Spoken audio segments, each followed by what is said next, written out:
सबसे पहले सभी श्रोतागण को मेरा नमस्कार।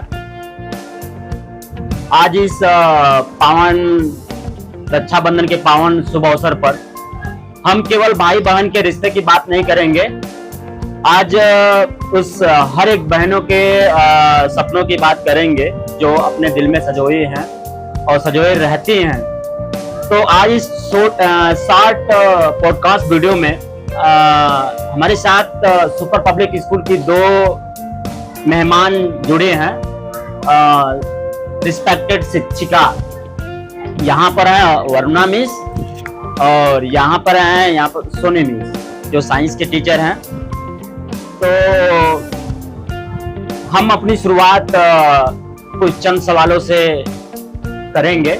मैम, बात की जाए रक्षाबंधन की, रक्षा की, तो सबसे पहले ये ख्यालात आता है कि भाइयों के द्वारा कि बहन की जो है सुरक्षा करना है, लेकिन क्या एक बहन की खुद की ताकत और शिक्षा उसकी सुरक्षा कवच नहीं हो सकती?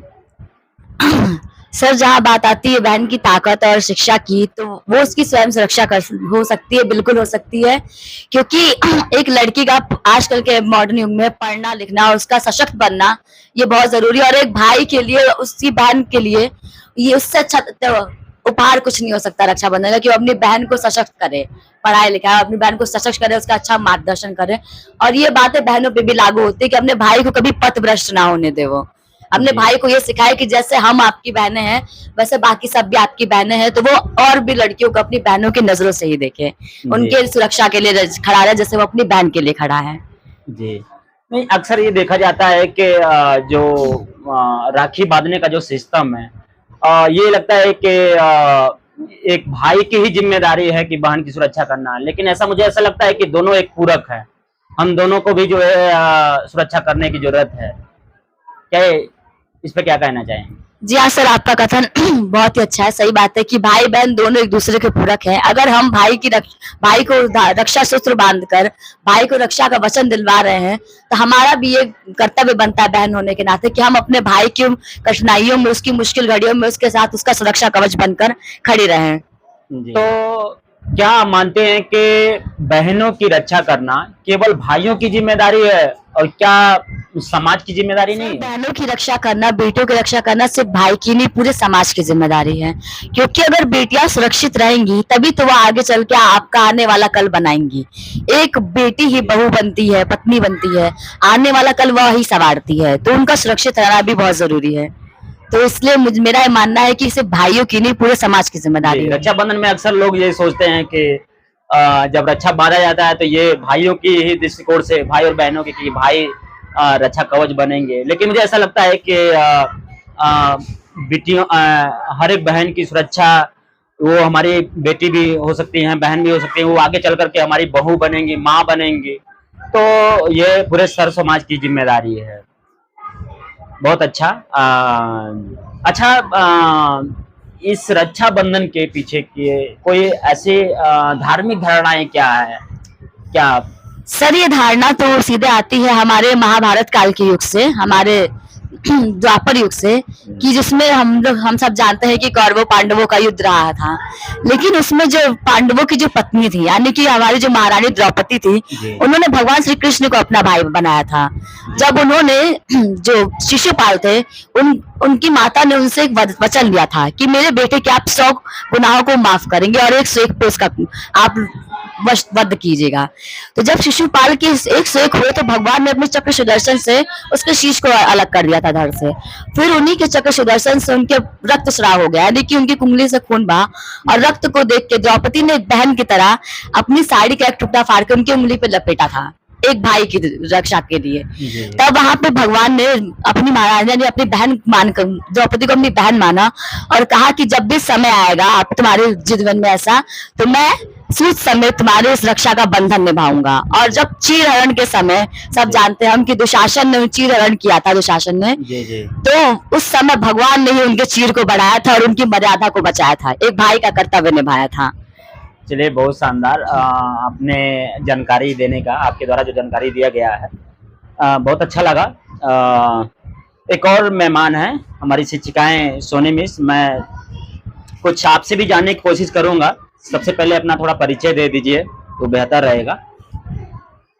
My name is Soni Yadav. I am a teacher of Super Public School. बहुत अच्छा। तो मैम, रक्षाबंधन की बात की जाए तो रक्षाबंधन जो हम लोग सेलिब्रेट करते हैं, इसके पीछे क्या कोई अभी तो उन्होंने रिलीजन का फैक्ट बताया कि इसके पीछे धार्मिक धारणाएं क्या है।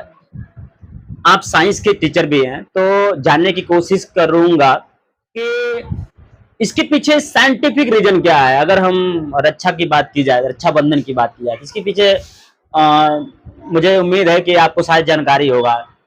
बिल्कुल सर, जैसा कि मैम ने बताया कि हमारे देश में रक्षाबंधन एक धार्मिक और सांस्कृतिक परंपरा है और इसके पीछे धार्मिक कारण है। तो हमारे देश में कोई भी ऐसा त्योहार होता है जो जिसके पीछे धार्मिक और वैज्ञानिक दोनों कारण होते हैं, तो वैसे ही रक्षाबंधन के पीछे भी एक धार्मिक रहस्य छुपा हुआ है। जैसे कि रक्षाबंधन और रक्षा सूत्र जो होता है, हम अपने भाइयों के कलाई पे बांधते हैं, तो यहाँ की जो पल्स होती हैं उसमें एक्यूप्रेशर इफेक्ट पड़ता है, जिससे उनके ब्लड सर्कुलेशन जो होते हैं हमारे बॉडी में वो अच्छे होते हैं, स्ट्रेस कम होता है। और भी जो ये रक्षाबंधन त्योहार है वो सावन के महीने में आता है। तो सावन के महीने में बहुत सारे बारिश होते हैं, बहुत ज्यादा बारिश होते हैं, जिससे संक्रमण और बीमारियां फैल जाती हैं। जी। तो ये जो रक्षा सूत्र होता है ये एक सकारात्मक ऊर्जा बढ़ाता है, जिससे लोगों पे अच्छा इफेक्ट पड़ता है। हैप्पी हार्मोन्स रिलीज होते हैं, जिससे मेंटली बॉन्डिंग बढ़ती है और इमोशनली इफेक्ट पड़ता है। तो ये बहुत अच्छा होता है हमारे लिए। तो आप देख सकते हैं, ये तो मुझे जानकारी नहीं था, लेकिन अभी फिलहाल साइंस के टीचर होने के नाते शायद इनको डीप नॉलेज है कि रक्षा सूत्र जो होता है ये हमारे साइंटिफिक रीजन भी है। जब कलाइयों को बांधा जाता है तो इन्होंने बताया कि जस्ट कि यहाँ पर एक्यूप्रेशर पॉइंट होता है और जब हम इसको बाइंड करते हैं तो प्रेशर पड़ता है और सीधे जो है हमारे अंदर हैप्पी हार्मोन्स रिलीज होते हैं।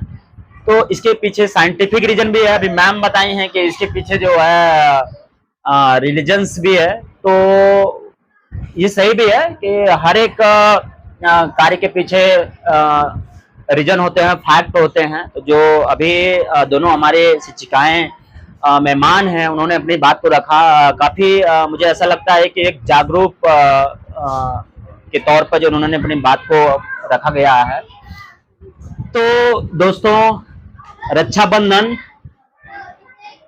रक्षा का त्योहार वो त्योहार है, समझता हूँ कि शिक्षा, सम्मान और समानता के धागों से बुने हो